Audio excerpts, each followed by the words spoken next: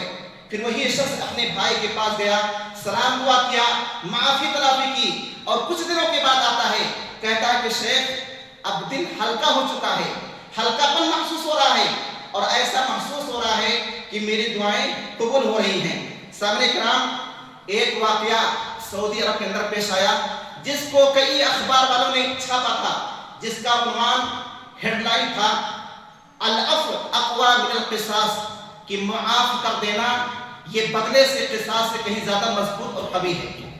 واقعہ یہ ہے کہ ایک سگے بھائی نے اپنے سگے بھائی کو خاندانی جھگڑے میں قتل کر دیا، عدالت میں سزائے موت ثابت ہو گئی۔ عدالت نے مقتول کے لڑکے کو طلب کیا، پوچھا تم کیا چاہتے ہو، قصاص چاہتے ہو یا معافی کرنا پسند کرو گے؟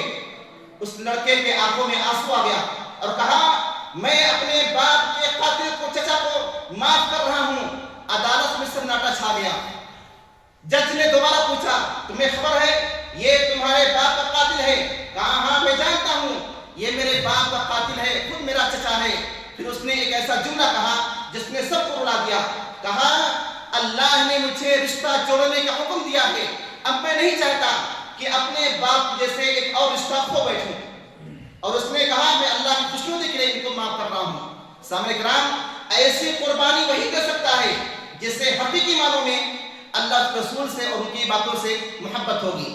سامنے کرام اللہ رب العزت کیا فرماتا ہے، ان اللہ یأمر بالعدل والاحسان وایتاء ذی القربى، اللہ حکم دیتا ہے انصاف کرو، بھلائی کرو، احسان کرو، وایتاء ذی القربى، اور رشتہ داروں کو دینے کا حکم دیتا ہے، رشتہ داروں پر خرچ کرنے کا حکم دیتا ہے۔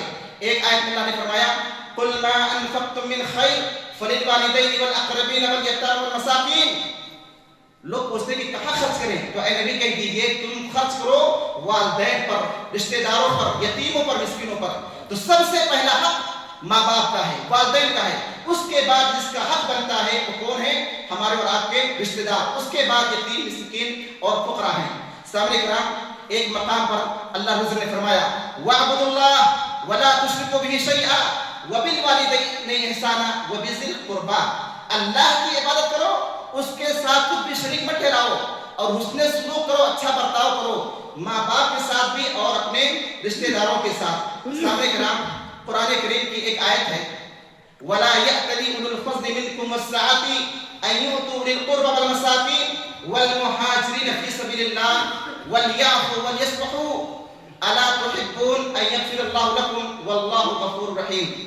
معنی اس کا کیا ہے کہ تم میں سے جو فضیلت والے ہیں، خوشحال ہیں، وہ قسم نہ کھائیں کہ اب اپنے رشتہ داروں پر خرچ نہیں کریں گے، مسکینوں کو نہیں دیں گے، مہاجروں کو نہیں دیں گے۔ انہیں چاہیے کہ معاف کر دیں، درگزر کر دیں۔ کیا آپ لوگ پسند نہیں کرتے کہ اللہ آپ سب کو معاف کر دے؟ اللہ بخشنے والا، رحم کرنے والا ہے۔ یہ آیت نازل کیوں ہوئی، اس کی ایک بڑی وجہ تھی۔ حضرت عائشہ صدیقہ رضی اللہ تعالیٰ عنہ جو ہم سب کی ماں ہیں، پیارے نبی کی بیوی ہیں، حضرت ابوبکر صدیق رضی اللہ تعالیٰ عنہ کی بیٹی ہیں، منافقین نے ان پر تہمت لگایا اور وہ تہمت اس قدر پھیل گیا کہ بعض مسلمان بھی اس تہمت میں شریک ہو گئے۔ مصطح رضی اللہ تعالیٰ عنہ ابوبکر صدیق رضی اللہ تعالیٰ عنہ کے خاص رشتہ دار تھے، غریب تھے، اور ابوبکر ان پر خرچ کیا کرتے تھے۔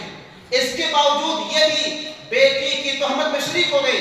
تو جب اللہ رب العزت نے حضرت عائشہ رضی اللہ تعالیٰ عنہ کے حق میں آیتیں نازل کی کہ یہ جھوٹ ہے، بکواس، یہ تہمت ہے، تو انہوں نے قسم کھا لی کہ اب آج کے بعد مصطح رضی اللہ تعالیٰ عنہ کو کچھ بھی نہیں دیں گے، کچھ بھی خرچ نہیں کریں گے۔ تب اللہ تعالیٰ نے یہ آیت نازل کی تم میں سے جو فضیلت والے ہیں، خوشحال ہیں، وہ قسم نہ کھائیں کہ اب رشتے داروں پر خرچ نہیں کریں گے، مسکینوں کو نہیں دیں گے، مہاجروں کو نہیں دیں گے. انہیں چاہیے کہ معاف کر دیں، درگزر کر دیں. کیا آپ لوگ پسند نہیں کرتے کہ اللہ آپ سب کو معاف کر دے؟ اللہ بخشنے والا، رحم کرنے والا ہے.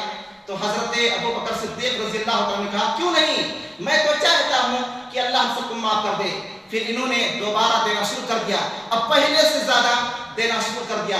پیغام ہے اس حدیث کے اندر ان بھائیوں کے نام، ان ماؤں اور بہنوں کے نام جنہوں نے رشتہ توڑ کر رکھا ہے، یہ کہہ کر کہ ہمارے رشتہ دار دھوکے باز ہیں، ہم سے نفرت کر رہے ہیں، ہمارے رشتہ دار اچھے نہیں ہیں.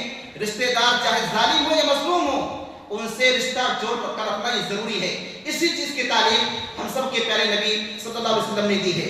حدیث ہے حضرت ابو ہریرہ رضی اللہ تعالیٰ عنہ کہتے ہیں کہ نبی علیہ السلام نے سے ایک آدمی نے کہا لی قرابۃ اصیبہم ویقطعونی، اے اللہ کے رسول میرا ایک رشتہ دار ہے، میں تو جوڑتا ہوں، جوڑنے کی کوشش رہتا ہوں، لیکن وہ رشتہ توڑتا ہے. میں ان کے ساتھ حسن سلوک کرتا ہوں، اچھا برتاؤ کرتا ہوں، لیکن وہ بدسلوکی کرتے ہیں. میں بردباری سے کام لیتا ہوں، وہ یجہلون علیہ، اور وہ میرے ساتھ نادانی اور جہالت سے کام لیتے ہیں. تو نبی علیہ السلام نے کیا فرمایا؟ لئن کنت کما قلت، اگر تم ایسے ہی ہو جیسا کہہ رہے ہو تو گویا کہ تم ان کے منہ میں گرم راکھ ڈال رہے ہو، یعنی تم فائدے میں ہو، وہ گھاٹے اور خسارے میں ہیں. اور آپ نے کیا فرمایا؟ ولا یزال معکم من اللہ ظہیر علیہم ما دمت علی ذلک، جب تک تم جوڑنے کی کوشش میں رہو گے اللہ کی طرف سے برابر تمہارے ساتھ مدد رہے گی. تو اس حدیث میں صاف صاف پیغام ہے، رشتہ دار چاہے ظالم ہو یا مظلوم ہو، ان سے رشتہ جوڑ کر رکھنا چاہیے.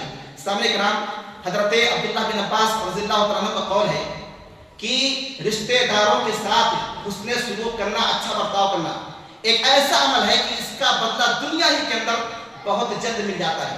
یہاں تک کہ گھر والے کئی اعتبار سے فاسق فاجر گنہگار بھی ہوتے ہیں، لیکن گنہگار ہونے کے باوجود بھی ان کے یہاں برکت ہوتی ہے صرف رشتوں کو جوڑنے کی وجہ سے. تو سامنے کرام معلوم کیا ہوا، کچھ نیکیاں ایسے بھی ہیں کہ گناہ کے باوجود بھی ان کے یہاں برکت ہوتی ہے. انہی نیکیوں میں سے ایک بڑی نیکی ہے رشتہ داری کو جوڑ کر رکھنا اور ان کے ساتھ اس میں سلوک کرنا، اچھا برتاؤ کرنا. سامنے کرام، حدیث ہے الرحیم معلقۃ بالعرش، رشتہ داری اللہ کے عرش کے ساتھ لڑکی ہوئی ہے. اور وہ کہتی ہے کہ اللہ جو مجھے جوڑے تو بھی اپنا تعلق اس سے جوڑ لے، اور جو مجھے کاٹ دے اللہ اپنا تعلق اس سے کاٹ لے. اور ایک حدیث میں اللہ تعالیٰ خود کہتا ہے رشتہ داری سے تو خوش ہے اس بات سے کہ جو تجھے جوڑے گا میں اسے جوڑوں گا، جو تجھے کاٹے گا میں اسے کاٹ لوں گا. تو میرے بھائیوں، رشتہ جوڑنا یہ بہت بڑی نیکی ہے، بہت بڑا کام ہے، اور وہیں پر رشتہ توڑنا بہت بڑا گناہ ہے. سامنے کرام، نبی علیہ السلام فرماتے ہیں لا يدخل الجنت قاطع رحم، رشتہ توڑنے والا جنت میں داخل نہیں ہوگا. رشتے کا مقام کیا ہے، اس کی اہمیت کیا ہے، اس کے لیے بس یہی ایک حدیث کافی ہے کہ رشتہ توڑنے والا شخص جنت میں داخل نہیں ہوگا. سامنے کرام، مشہور حدیث ہے تفتح ابواب الجنہ یوم الاثنین یوم الخمیس فیغفر لکل عبد لا یشرک باللہ شیئا، کہ پیر کے دن، جمعرات کے دن جنت کے دروازے کھولے جاتے ہیں، ہر کسی کی بخشش ہوتی ہے، ہر کسی کی معافی ہوتی ہے جو اللہ کے ساتھ کچھ بھی شرک نہیں کرتا. لیکن ہاں، ان لوگوں کی معافی نہیں ہوتی جن کے آپس میں رنجش ہوتی ہے، اختلافات ہوتے ہیں، تعلقات ختم ہو جاتے ہیں. کہا جاتا ہے کہ انہیں مہلت دو یہاں تک کہ آپس میں صلح کر لیں. تو میرے بھائیوں، غور کرو، سوچو، تعلقات ختم کرنا اور خاص کر رشتہ داروں سے کتنا بڑا گناہ ہے کہ ایسے لوگوں کی معافی نہیں ہوتی ہے جب تک کہ آپس میں صلح نہ کر لیں. سامنے کرام، شیخ صالح الفوزان حفظہ اللہ، جو کہ ابھی موجودہ وقت میں سعودی عرب کے مفتی اعظم ہیں، وہ کہتے ہیں لوگ کہتے ہیں میں تو کفیل ہوں، مجھے کسی کی ضرورت نہیں ہے، مجھے خاندان کی ضرورت نہیں ہے، لیکن جب یہی بیمار ہوتے ہیں، بڑھاپے کو پہنچتے ہیں یا کسی بڑی مصیبت میں ہوتے ہیں تو نہ تو مال کام آتا ہے نہ دوست کام آتا ہے. پھر انہوں نے ایک شخص کا واقعہ بیان کیا جس نے والدین سے، بہنوں سے تعلقات ختم کر لیا، جب بڑھاپے میں پہنچا تو ایک بڑی بیماری لاحق ہو گئی، کوئی بھی عیادت کے لیے، زیارت میں نہیں آیا. تو کیا کہتا ہے لیتنی لم انقطع الرحم، کاش میں نے رشتے کو نہ توڑا ہوتا، کاش میں نے رشتے کو ختم نہ کیا ہوتا۔ شیخ ابن باز رحمۃ اللہ علیہ کہتے ہیں کہ ایک شخص نے اپنے چچا سے اور سگے بھائیوں سے تعلقات ختم کر لیا جائیداد کو لے کر کے، کئی سال تک اس نے بات چیت نہیں کی، مال میں خسارہ ہونے لگا، اولاد نافرمان ہو گئی اور خود بے چینی بے قراری میں مبتلا ہو گیا۔ اس کے بعد اس نے اپنی حالت کا ذکر شیخ سے کیا تو شیخ نے کہا کیا تم نے رشتہ داروں سے تعلقات ختم کیا ہے؟ رونے لگا، اپنی غلطی کا اعتراف کیا تو شیخ نے کیا کہا، رشتہ داری توڑنے کی سزا دنیا ہی کے اندر مل جاتی ہے اور جو سزا آخرت میں ہوگی وہ بہت بھاری ہوگی۔ اسی طرح سامنے کرام شیخ ابن عثیمین رحمۃ اللہ علیہ ریاض الصالحین کے شرح میں لکھتے ہیں کہ ایک شخص ان کے پاس آیا، کہا شیخ میں دعا کرتا ہوں، قرآن پڑھتا ہوں، لیکن پھر بھی بے چینی بے سکونی رہتی ہے۔ تو شیخ نے پوچھا والدین کے ساتھ، بہنوں کے ساتھ، بھائیوں کے ساتھ آپ کا برتاؤ کیا ہے؟ کیا کہتا ہے؟ میں کئی سال سے ان سے بات نہیں کر رہا ہوں کیونکہ انہوں نے میرے ساتھ ناانصافی کی ہے۔ تو شیخ نے کیا فرمایا، تمہاری عبادت تمہیں فائدہ نہیں دے رہی ہے، تم نے اس دروازے کو بند کر لیا ہے جس دروازے کو اللہ رب العزت نے کھلا رکھنے کا حکم دیا تھا۔ تو اللہ کے بندوں مسلمانوں، اپنی زندگی میں مال میں برکت چاہتے ہو، سکون چاہتے ہو تو رشتوں کو جوڑ کر رکھو، چاہے وہ ظالم ہی کیوں نہ ہو۔ سامنے کرام حضرت عبداللہ بن سلام رضی اللہ تعالیٰ عنہ پہلے یہ یہودی عالم تھے مدینہ منورہ کے اندر، اس کے بعد اللہ تعالیٰ نے انہیں اسلام کی ہدایت دی۔ یہ خود بیان کرتے ہیں کہ جب نبی علیہ السلام مدینہ منورہ آئے، لوگ دیکھنے کے لیے بھاگے، میں بھی آپ کو دیکھنے کے لیے گیا، جب میں نے آپ کے چہرے کو دیکھا تو کیا کہتے ہیں، ان ھذا الوجہ لیس بکذاب، یہ چہرہ کبھی جھوٹا نہیں ہو سکتا۔ فکان اول شیء سمعتہ، سب سے پہلی بات جو نبی کی زبان مبارک سے میں نے سنی وہ یہی کلمات تھے، یا ایھا الناس افشوا السلام واطعموا الطعام وصلوا الارحام وصلوا باللیل والناس نیام تدخلوا الجنۃ بسلام۔ اے لوگو سلام کو پھیلاؤ، سلام کو عام کرو اور کھانا کھلاؤ اور رشتہ داریوں کو جوڑ کر رکھو، راتوں میں نماز پڑھو جب لوگ سو رہے ہوں، سلامتی کے ساتھ جنت میں داخل ہو جاؤ گے۔ سامنے کرام اس حدیث کے اندر ایک غور کرنے والی بات ہے، وہ یہ ہے کہ پیارے نبی کہہ رہے ہیں مسلمانوں سے، مسلمانوں سلام کو پھیلاؤ، عام کرو اور رشتہ داری جوڑو، لیکن آج ہمارے کچھ بھائی کیا کہتے ہیں، فلاں مسلمان سے سلام مت کرو، فلاں مسلمانوں سے تعلقات مت رکھو، اور ہم کیا کرتے ہیں، پیارے نبی کی بات کو چھوڑ دیتے ہیں اور ایک شخص کی بات مان کر کے سلام کرنا چھوڑ دیتے ہیں، رشتہ داری چھوڑ دیتے ہیں۔ میرے بھائیوں، ایسے وقت میں ہم سب کی ذمہ داری ہے کہ ہم پیار سے، محبت سے سوال کریں، پوچھیں کہ بھائی جان یا امام صاحب، پیارے نبی تو کہہ رہے ہیں کہ ہر مسلمان چاہے پہچان ہو یا نہ ہو ان سے سلام کرو، تعلقات بڑھاؤ، اور آپ منع کر رہے ہیں، تو وہ بھائی کیا کہتے ہیں، سلام کرنے سے، تعلقات بڑھانے سے عقیدہ فاسد ہو جائے گا، عقیدہ خراب ہو جائے گا۔ میرے بھائیوں، سلام کرنے سے، تعلقات بڑھانے سے عقیدہ فاسد نہیں ہوتا ہے، عقیدہ خراب نہیں ہوتا ہے، بلکہ آدمی حق کے قریب ہوتا ہے، حق واضح ہوتا ہے۔ خود ہمارے پیارے نبی غیروں سے تعلقات بڑھاتے تھے، کیوں؟ تاکہ لوگ حق کے قریب ہوں، حق کو جانیں۔ دلیل کیا ہے؟ صحابہ کرام موجود ہیں جو اپنی جان اور مال نبی کے اوپر قربان کرنے کے لیے تیار رہتے تھے، لیکن اس کے باوجود آپ نے ان سے قرضہ نہیں لیا۔ قرضہ کس سے لیا؟ ایک یہودی سے جو آپ کو نبی نہیں مان رہا ہے، غیروں سے قرضہ آپ نے لیا۔ کیوں؟ بات چیت ہوگی، تعلقات بڑھیں گے تو حق کے قریب ہوگا، حق جان لے گا۔ اور آج ہم مسلمان ہو کر ایک مسلمان سے تعلقات بڑھانے سے روکتے اور منع کرتے ہیں۔ سامنے کرام، نبی علیہ السلام نے آپسی محبت کے لیے سلام کو سب سے بڑا ذریعہ قرار دیا تھا، آج ہم مسلمان اسی سلام سے روکتے ہیں۔ بتائیے کہاں سے محبت ہوگی، کہاں سے اتحاد ہوگا؟ میں پورے یقین کے ساتھ اس ممبر رسول سے کہتا ہوں، اگر سارے مسلمان صرف ایک حدیث پر عمل کر لیں، جو بھی مسلمان ہو، کسی بھی مسلک سے ہو، سلام کرنا شروع کر دیں، انشاءاللہ آپس میں محبت ہوگی، سارے اختلافات ختم ہو جائیں گے، کیونکہ نبی کا وعدہ ہے سلام کرو گے تو آپس میں محبت ہوگی۔ اس لیے مسلمانوں، اپنے پیارے نبی سے محبت کرو، اپنے پیارے نبی کی بات سے محبت کرو، کسی کی بات میں آ کر کے سلام مت چھوڑو۔ اور اگر آپ موجودہ وقت میں جاننا چاہتے ہیں کہ حق پر کون ہے جو حقیقی معنوں میں اپنے پیارے نبی سے محبت کر رہے ہیں، اپنے پیارے نبی کی سنت پر عمل کر رہے ہیں اور پیارے نبی کی سنت کو زندہ کر رہے ہیں، پھیلا رہے ہیں، تو آپ ایک کام کیجئے، آپ ہر ایک کی مسجد میں جائیے، خاموشی کے ساتھ ان کے خطبوں کو، ان کے دروس کو سنیے، حق واضح ہو جائے گا، معلوم ہو جائے گا کون ہے جو اپنی ہر بات میں پیارے نبی کی حدیث کو پیش کرتے ہیں اور قرآن و حدیث کی دعوت دیتے ہیں۔ سامنے کرام، ہمارے نبی جانتے تھے کہ ہمارے جانے کے بعد یہ امت اختلاف کا شکار ہوگی، اس امت میں 73 فرقے ہوں گے، اسی لیے نبی صلی اللہ علیہ وسلم نے پیغام دیا ہے، آپ سب کے نام ہمارے نام کو پیغام کیا ہے؟ صحیح حدیث ہے، ترکتم فیکم امرین لن تضلوا ما تمسکتم بہما کتاب اللہ و سنتی، کہ اے لوگو میں تمہارے درمیان دو چیزیں چھوڑ کر جا رہا ہوں، مضبوطی سے تھامے رہو گے، ہرگز گمراہ نہیں ہوگے۔ وہ چیز کیا ہے؟ کتاب اللہ یعنی قرآن مجید، سنتی میری سنت یعنی احادیث۔ تو سامنے کرام، جو قرآن و حدیث کی دعوت دے، قرآن و حدیث پر عمل کرنے کی دعوت دے، اپنی ہر بات کا جواب قرآن و حدیث سے دے، اس کی بات مانو، اس پر عمل کرو، یہی چیز آپ کو جنت میں لے جائے گی۔ تو کسی کی بات میں آ کر کے رشتوں کو ختم مت کرو، سلام کرنا مت چھوڑو۔ رشتے دار چاہے کسی بھی مسلک سے تعلق رکھتے ہوں، چاہے وہ ظالم و مظلوم ہوں، ان سے رشتہ جوڑ کر رکھنا ضروری ہے۔ ان سے سلام کرنا، زیارت کرنا، حال احوال لینا، دعوت قبول کرنا، دعوت دینا اور مصیبتوں میں کام آنا، یہ سب ضروری ہے۔